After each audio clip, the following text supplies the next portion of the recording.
নতুন এক সূর্যোদয় হবে, স্পষ্ট ঘোষণা করতে চাই। আর যদি একটা গুলি চলে, হেফাজতে ইসলাম বাংলাদেশ ঘরে বসে থাকতে পারবে না।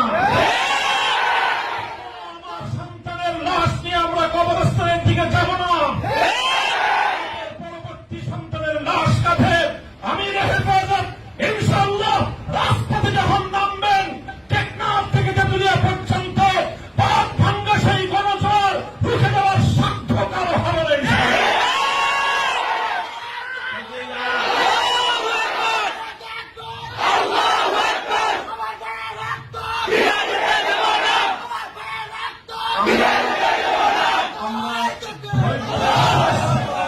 করেছি পরিস্থিতি এভাবেই যদি চলতে থাকে, আর যদি আমাদের দেশের জনগণের নিরাপত্তার দায়িত্বে নিয়োজিত আইন শৃঙ্খলা রক্ষাকারী বাহিনী বুলেট যদি আর বন্দুকের নল থেকে আরেকটি বুলেট ছুড়ে, তাহলে বাংলাদেশের পরবর্তী গণ অভ্যুত্থান অবশ্যম্ভাবী হবে।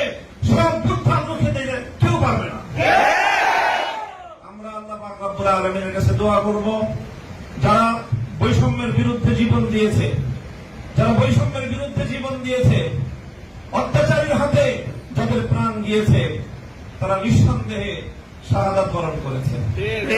কাজে সেই শহীদদের আত্মার মাগফিরাত শুধু নয়, বরং শহীদদের শাহাদাতের কবুল হওয়ার জন্য আমরা দোয়া করব আল্লাহর কাছে। এবং সেই শহীদদের উসিলায় আল্লাহ যেন আমাদের আগামী প্রজন্মকে এভাবে সকল বৈষম্য, জুলুম, অবিচার, অন্যায়ের বিরুদ্ধে রুখে দাঁড়াবার এক অদম্য সাহস যেন আল্লাহ পরবর্তী প্রজন্মের বুকে বুকে দান করেন, সেই দোয়া ইনশাআল্লাহ আমরা করবো। আখিরু দাওয়ানা আলহামদুলিল্লাহি রাব্বিল আলামিন।